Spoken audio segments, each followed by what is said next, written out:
Olá, meu nome é Pilar, sou professora da Universidade Federal de São Paulo e fui convidada pelo Descobrindo as Águas do Guarani para ministrar a aula Legislação e Políticas para a Conservação das Águas Subterrâneas. Essa aula tem como objetivo permitir que vocês conheçam um pouco sobre as leis, instituições e instrumentos para a proteção das águas subterrâneas. Então, dessa forma, ela foi estruturada em três objetivos específicos: apresentar o domínio e a base normativa dos recursos hídricos, demonstrar o arcabouço institucional para essa gestão hídrica, né, que é conformado pelo Sistema Nacional de Gerenciamento de Recursos Hídricos, e aqui no caso do Estado de São Paulo, pelo Sistema Integrado de Gerenciamento de Recursos Hídricos do Estado de São Paulo, e identificar os principais instrumentos para a gestão de águas no plano federal e no plano estadual, né? Então, vamos lá. O primeiro ponto é que a Constituição Federal de 88, ela dividiu o domínio das águas no Brasil entre União e Estados. Então, não existem mais águas municipais. O artigo 20, inciso 4, classifica como bens da União as águas que banham mais de um estado, fazem fronteira com outros países ou se estendem a territórios estrangeiros, além das águas em terrenos da União. O artigo 26, inciso 1, define como bens dos estados as águas superficiais, né, que não sejam da União, e as águas subterrâneas. Nesse caso, não se faz ressalvas sobre os limites dessas águas. Logo, as águas subterrâneas são bens dos estados, mesmo nos casos de um aquífero, como o aquífero Guarani, que ultrapassa os limites de vários estados brasileiros e, inclusive, os limites nacionais. Ainda assim, os estados aí têm essa prerrogativa de gestão, o que não exclui a prerrogativa da União de celebrar acordos internacionais sobre um corpo transfronteiriço. Um ponto muito importante de atenção é que algumas águas subterrâneas elas podem ter características que as enquadrem também como recursos minerais, que são bens que pertencem à União. Esse é o caso das águas minerais, termais, gasosas, potáveis de mesa, engarrafadas ou destinadas a fins balneários, regidas pelo Código de Águas Minerais. Nesses casos, essas águas estão sujeitas à incidência de dois marcos legais distintos. Como recurso hídrico, devem integrar a gestão estadual das águas subterrâneas e se submetem a essa legislação de recursos hídricos. E como recursos minerais com valor econômico, seu aproveitamento está sujeito à legislação mineral, especificamente ao Código de Águas Minerais, sob a tutela da Agência Nacional de Mineração. Essa dupla natureza jurídica dessas águas demanda uma articulação entre órgãos gestores estaduais de recursos hídricos e a União no exercício da competência para regular o uso econômico e ambiental dessas águas tão especiais. Então, infelizmente, isso ainda a gente não conseguiu fazer esse intercâmbio de informações entre esses dois, né, o órgão gestor de recursos hídricos e o órgão de gestor mineral, mas é algo que tem sim que ser estimulado, uma vez que o Brasil é um grande consumidor de águas minerais. Bom, então, nesse contexto, né, a minha base para a proteção das águas subterrâneas, ela se estrutura numa dimensão federal, onde eu vou ter a Constituição Federal, que vai estabelecer a repartição do domínio e as competências em matéria de água, ambiente, saneamento e ordenamento territorial, que estão intrinsecamente ligadas com a gestão de um aquífero, e na Política Nacional de Recursos Hídricos, que é a Lei 9433 de 97, bem como, né, em normas específicas que regulam aí atores do Sistema Nacional de Gerenciamento de Recursos Hídricos, como, por exemplo, a Agência Nacional de Águas e o Conselho Nacional de Recursos Hídricos. No âmbito da dimensão estadual, A proteção das águas subterrâneas, ela é matéria constitucional, já que ela tem previsão na nossa Constituição específica de proteção, incluindo até a previsão de um programa permanente para sua proteção e conservação. Né? Então, a nossa Constituição vai regulamentar o domínio também, vai passar orientações específicas. Além disso, nós temos a Lei Estadual 7663 de 91, que é inclusive anterior à Política Nacional de Recursos Hídricos, que estabelece a política estadual de recursos hídricos no âmbito do Estado de São Paulo, e leis específicas para a água subterrânea, que é a Lei Estadual 6134 de 88 e o Decreto 32955 de 1991, tá? Então, vamos lá. A nossa Política Nacional de Recursos Hídricos, ela está estruturada em fundamentos, objetivos e diretrizes gerais, bem como ela estabelece os instrumentos de gestão e cria o Sistema Nacional de Gerenciamento de Recursos Hídricos, que é o conjunto de instituições responsáveis pela gestão hídrica. Ela está alicerçada em 6 princípios que são importantíssimos. O primeiro deles é que a água é um bem de domínio público. Portanto, a água pertence à coletividade. Não existem águas privadas. E quando o poder público concede a alguém o direito, se concede o direito de uso e não a propriedade sobre o recurso, tá? Então, o uso da água está condicionado ao interesse público, sendo regulado por regras específicas, como, por exemplo, a necessidade de outorga para os usos que, para quem quiser fazer uso dessa água, ou ainda, né, a previsão expressa de quais usos independem de outorga e, nesses casos, o que deve ser feito para legitimar esse uso, tá? Então, quando eu dou essa outorga para alguém, eu garanto o direito de uso, mas eu não cedo a propriedade, porque um dos princípios básicos da nossa legislação é que a água é um bem de domínio público. Além disso, né, quando eu falo em bens dos estados e da União, o que eu quero dizer é que a responsabilidade pertence a esses entes por fazer aí a gestão, controle e planejamento do uso da água. A água, ela vai ser considerada também um recurso natural limitado, dotado de valor econômico. E por isso ela deve ser gerida com base em critérios de racionalidade, sustentabilidade e equidade. Esse princípio é o que vai amparar justamente a cobrança, que visa passar essa percepção de valor econômico para os usuários e de recurso que tem que ser sim aí cuidado e usado com responsabilidade. A lei também reconhece o uso prioritário para o consumo humano e a dessedentação de animais em situações de escassez. Portanto, se percebe, né, um reconhecimento do direito à água como um bem essencial à vida. Outro ponto, né, outro princípio importante é que a gestão deve promover os usos múltiplos da água.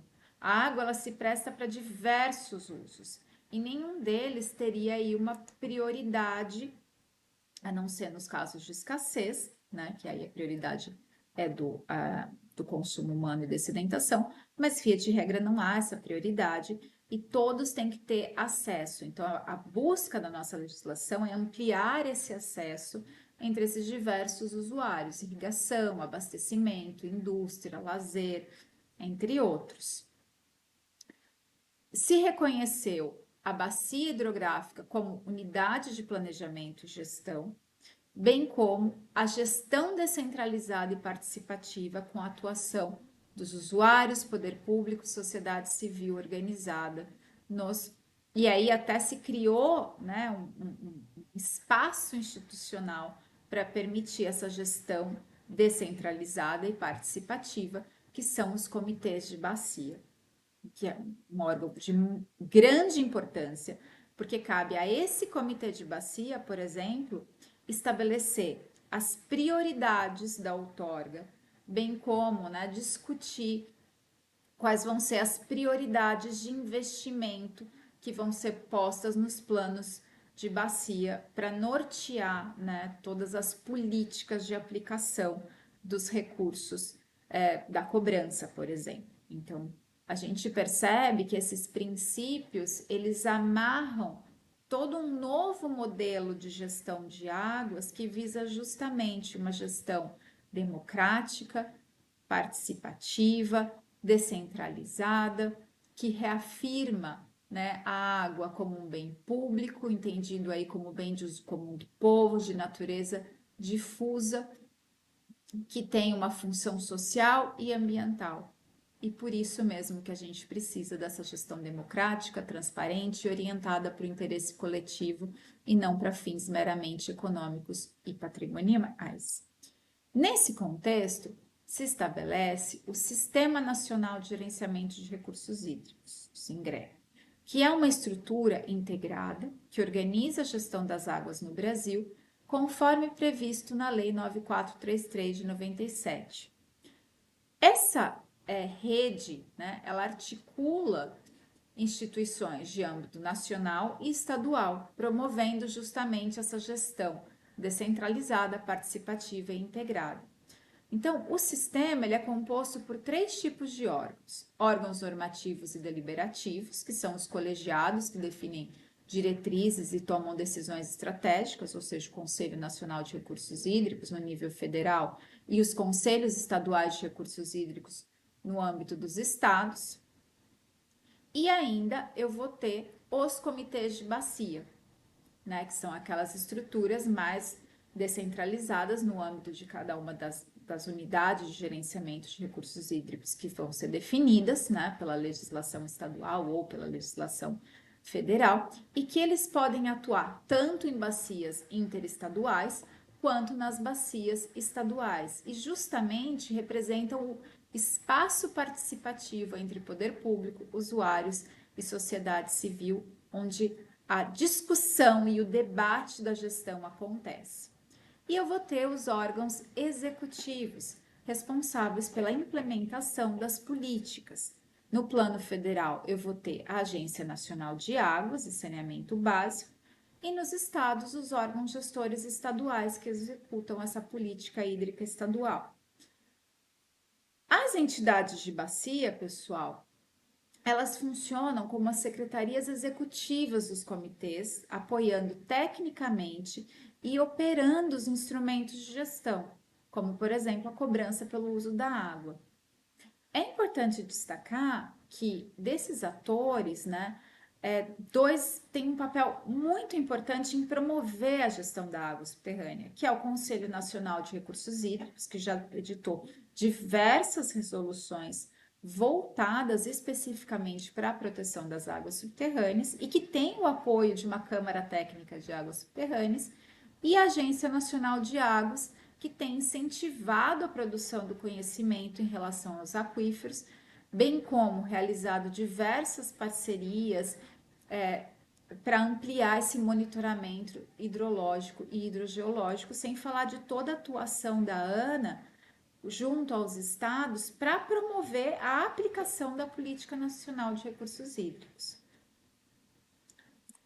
Aqui no estado de São Paulo, nós temos o SIGRE, que é o Sistema Integrado de Gerenciamento de Recursos Hídricos do estado de São Paulo, que tem o objetivo de executar a política estadual de recursos hídricos e formular, atualizar e ampliar e aplicar o Plano Estadual de Recursos Hídricos.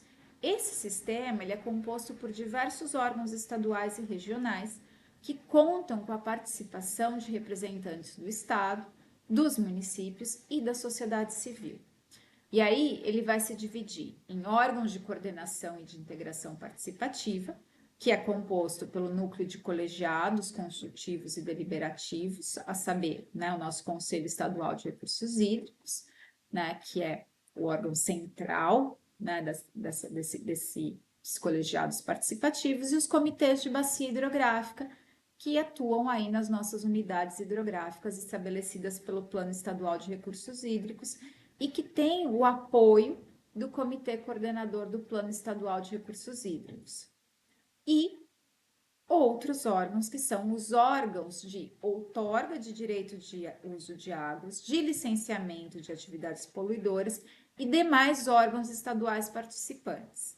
Nesse caso, eu tenho os órgãos da administração direta ou indireta do Estado, que possuem atribuição específica para o gerenciamento de recursos hídricos, dos quais eu vou destacar a Secretaria de Meio Ambiente, Infraestrutura e Logística, CEMIL, que, por meio da Coordenadoria de Recursos Hídricos, coordena e supervisiona as atividades de gerenciamento, bem como assume a presidência do nosso Conselho Estadual de Recursos Hídricos e da Secretaria Executiva do Fundo Estadual de Recursos Hídricos.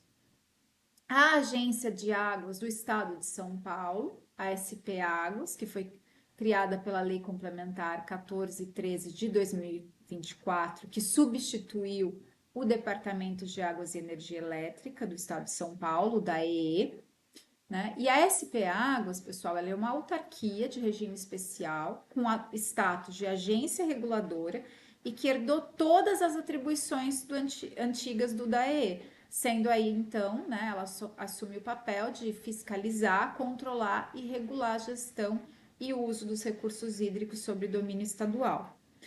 Nós temos ainda a CETESB, que é responsável pelo licenciamento de atividades potencialmente poluidoras e pela fiscalização do cumprimento da legislação de controle de poluição ambiental, tornando-se o principal ator no controle da qualidade das águas.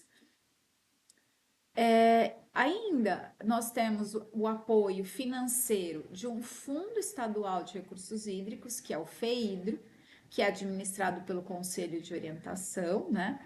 E a estrutura desse sistema estadual, ela faz parte, né, de um sistema nacional, sendo que esses órgãos precisam trabalhar de forma coordenada para promover a gestão de águas. Então, o SIGRE, ele tem um papel de orientar, inclusive, os municípios a promover a gestão integrada das águas subterrâneas de acordo com os planos de recursos hídricos, proteger as áreas de recarga dos aquíferos e estimular a adoção de práticas de reuso de recarga artificial. Tá bom? E agora, né, vamos para os nossos instrumentos. Quando a gente pensa em instrumentos para a proteção das águas subterrâneas, a nossa política nacional estabeleceu diversos instrumentos que se aplicam tanto para as águas superficiais quanto subterrâneas. Então, nós temos os planos de recursos hídricos, que podem ser, né, o nosso Plano Nacional de Recursos Hídricos, com as linhas mestras da gestão do Brasil e que incorporou a questão da água subterrânea. Os planos estaduais de recursos hídricos, que diante do domínio estadual da água subterrânea são fundamentais em dar os nortes para essa gestão, e os planos de bacia hidrográfica, que podem ser de bacias federais ou de bacias estaduais. Os planos de bacia estaduais, eles são fundamentais para a gestão hídrica dos aquíferos, né? Por conta que essa gestão, ela é profundamente influenciada pelo contexto local, seja porque é nesse contexto local que se dá a exploração, seja por conta que a contaminação também ela se dá nesse contexto local, ou ainda porque a heterogeneidade do aquífero faz com que ele varie muito, né, num perímetro pequeno. Então, essa gestão local, ela é fundamental. Nós ainda temos, né, o enquadramento de classes, que é um instrumento que para a água subterrânea ainda não se materializou, né, por conta da sua alta complexidade e a falta de dados que nós temos. A outorga de direito de uso de recursos hídricos, que condiciona a extração de água de aquífero a esse tipo de autorização por parte do poder público, e a cobrança pelo uso do recurso como forma de demonstrar o seu valor econômico. E aí é muito bom dizer isso, mas o Estado de São Paulo, ele já regulamentou tanto a cobrança, tanto quanto a outorga, né? Então ele faz todo esse procedimento, E ele também incorporou diretrizes no Plano Estadual de Recursos Hídricos para as águas subterrâneas. No âmbito dos planos de bacia, o Estado de São Paulo ainda tem que avançar bastante nessa, como é que eu vou dizer, no estabelecimento de diretrizes específicas para essa gestão.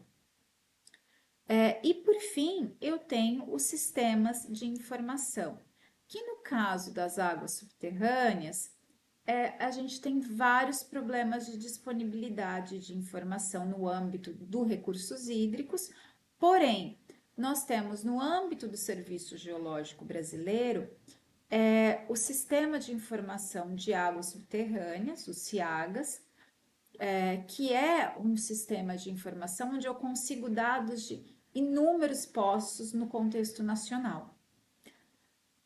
Além disso, a nossa Constituição Estadual, né? Então, a nossa legislação nacional estabelece essas bases que foram recepcionadas pelas bases estaduais aqui do Estado de São Paulo, mas a lei paulista ela tem alguns plus a mais, que é o Programa Permanente para a Proteção e Conservação das Águas Subterrâneas, que está previsto na Constituição Estadual, porém ainda não foi aplicado. As nossas leis específicas de águas subterrâneas estabelecem as áreas de proteção máxima, que são áreas para proteção à recarga dos aquíferos, as áreas de restrição e controle de uso das águas subterrâneas, que são áreas onde eu deveria impor regimes de controle ou ainda de restrição ao uso da água, seja por aspectos quantitativos ou aspectos qualitativos, onde eu já tenho casos práticos, como é o caso de Ribeirão Preto, os perímetros de proteção de poços, que, embora exista previsão legal, por exemplo, para perímetros de proteção de poços relacionados a alerta, né, ou seja, para proteger aquela captação de água de eventuais contaminantes, nós ainda não temos isso bem regulamentado, então, portanto, o único perímetro de proteção de poços que eu tenho é aquele perímetro imediato onde tem o ponto de captação, que normalmente é uma laje no entorno do poço com um diâmetro de 1 metro. E o estado de São Paulo é um dos poucos estados que tem uma rede estadual de monitoramento, né, que é fundamental para conseguir dados sobre a situação dos nossos aquíferos, e ele também edita relatórios de qualidade de águas subterrâneas. Por outro lado, a gente ainda não regulamentou a recarga artificial, né, que é uma atribuição que seria aí do órgão gestor de recursos hídricos, antigamente da EE e agora a SPAs. Bom, pessoal, então a título de considerações finais, eu gostaria de colocar que São Paulo tem uma estrutura institucional para a gestão das águas subterrâneas bem estruturada. E por que que eu digo isso? Né? Porque o Estado, ele dividiu as suas unidades de gerenciamento de recursos hídricos, ele já estruturou os seus comitês de bacia, há um Conselho Estadual de Recursos Hídricos, com uma Câmara Técnica de Águas Subterrâneas. Alguns comitês de bacia também têm essa estrutura de Câmara Técnica de Águas Subterrâneas. Nós temos o apoio, né, da CETESB e da SP Águas, que é a sucessora do DAE, que são duas agências aí com uma grande tradição nacional de longa data, uma no controle da quantidade de águas, que era o IDAE, e a outra no controle da poluição, que é a CETESB. Nós temos todo um mecanismo de financiamento por meio do FEIDRO que está funcionando e que investe já em água subterrânea, poderia investir bem mais, né? E essa eu acho que deve ser uma das dinâmicas que os comitês de bacia precisam começar a pedir mais no seu planejamento, né, de projetos e incorporar a dimensão da água subterrânea, porque ainda poucos recursos são alocados, né, nessa dimensão oculta do ciclo hidrológico, e a gente não pode esquecer que nós só temos rios perenes porque há um aquífero sustentando esse fluxo de base desse rio, e que, portanto, eu fazer uma superexploração de um aquífero, eu não vou estar só comprometendo o aquífero, eu vou estar comprometendo o aquífero e os rios. A aplicação dos instrumentos de gestão de águas está bem estruturada, então nós já temos os planos de bacia, já temos a outorga que está sendo implementada, temos cobrança, temos informações sobre os aquíferos, inclusive vários estudos no estado foram promovidos, né, agora pelo Instituto de Pesquisas Ambientais, mas que era o antigo Instituto Geológico. Então, há uma infraestrutura, né? Temos uma rede específica de monitoramento para água subterrânea que, embora seja pequena, quando a gente olha o contexto, por exemplo, de outros estados do aquífero Guarani, eles dependem única e exclusivamente da RIMAS da SGB, do SGB. Então, é algo que tem que ser destacado, né? O fato do Estado possuir uma rede própria. Temos ainda outras iniciativas, né, de monitoramento em conjunto com os usuários, que é o caso, por exemplo, do monitoramento do lançamento da vinhaça, que é levado a cabo pela CETESB em conjunto com setores do setor, com o setor agrícola. Então, comparativamente a outros estados, nós temos uma das melhores bases técnicas e uma das melhores bases de aplicação dos instrumentos. Porém, isso não quer dizer que a gente tenha um cenário tão positivo assim, porque São Paulo é um dos maiores usuários de água subterrânea no contexto nacional, falta muito dado, é um estado que tem uma pujança econômica muito grande e com isso um risco de produção aí de passivos ambientais muito grande. E nós temos também um problema de implementação daqueles instrumentos que são específicos para a água subterrânea. Então, ainda não conseguimos implementar o enquadramento, assim como nenhum estado brasileiro, com todas as ressalvas que eu tenho a esse instrumento. E, além disso, não conseguimos implementar instrumentos que estão previstos na nossa política de águas subterrâneas lá em 1988, né, que são as áreas de proteção máxima, que ainda não conseguimos implementá-las e que seriam importantes para proteger e garantir a recarga. Não conseguimos implementar os perímetros de poço de alerta, então a gente acaba tendo só mesmo, né, os perímetros sanitários. Não implementamos a recarga artificial, porém, as bases da Política Nacional de Recursos Hídricos, essas sim estão implementadas, né? Então, isso é algo muito favorável. E, por fim, né, eu queria colocar que a gente tem uma necessidade de articular a gestão hídrica com outros instrumentos de gestão, os planos diretores, saneamento municipal, unidade de conservação, planos de saneamento, planos de irrigação, etc. Por quê? Não dá para pensar que eu vou conseguir gerir um aquífero somente com a política de recursos hídricos. Eu preciso do envolvimento daqueles setores que são usuários da água, porque eles colocam pressão sobre os meus aquíferos, seja no aspecto quantitativo, porque eles precisam dessa água, como é o caso da agricultura e do saneamento, né?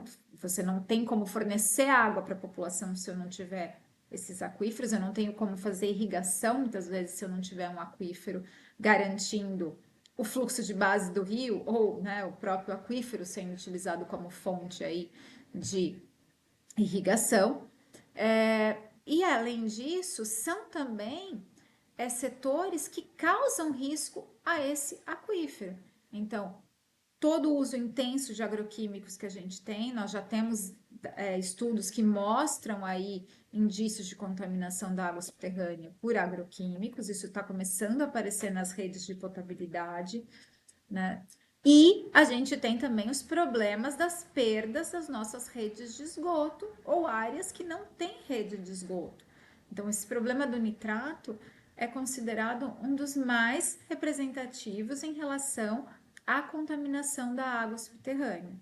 Ao mesmo tempo, né, esse processo de expansão das cidades, ele precisa se dar de uma forma que ele tente preservar determinadas áreas para garantir a infiltração. Isso vai ser benéfico não só para a drenagem urbana, mas também para a infiltração dos aquíferos e manutenção dos níveis hidráulicos desses aquíferos que vão reverter aí em algo positivo, como, por exemplo, disponibilidade hídrica para o saneamento, que também é uma titularidade aí do nosso município. Então, pessoal, é muito importante que os planos de bacia comecem a promover essa articulação, mas, né, não só eles, que as outras políticas comecem a olhar para os aquíferos e pensar elas em ações. Então, por exemplo, as políticas agrícolas, quando elas prevêem, por exemplo, polos de irrigação, pensar em conjunto com os polos de irrigação em áreas aí, em mecanismos de solução baseados na natureza para aumentar a infiltração nessas áreas que vão ser aí alvo desse tipo de infraestrutura, pensar em monitoramento para acompanhar como essa irrigação está impactando o aquífero. A mesma coisa a questão do saneamento, pensar em unidades de conservação para manter os serviços ali ecossistêmicos daquelas áreas em relação à infiltração, manutenção de água no território.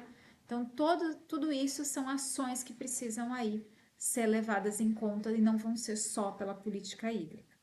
E aí, para finalizar, eu gostaria de fazer uma indicação desses dois livros que eu publiquei com o pessoal da Agência Nacional de Águas e Saneamento Básico, que é o Governança das Águas Subterrâneas, Desafios e Caminhos, e o Direito de Águas à Luz da Governança. Esses dois livros são gratuitos, vocês podem baixar na biblioteca da Ana via Sistema Sofia, os links estão aí, e vocês podem ter um panorama mais amplo dessas discussões aqui que eu tive que reduzir nesse tempinho de meia hora.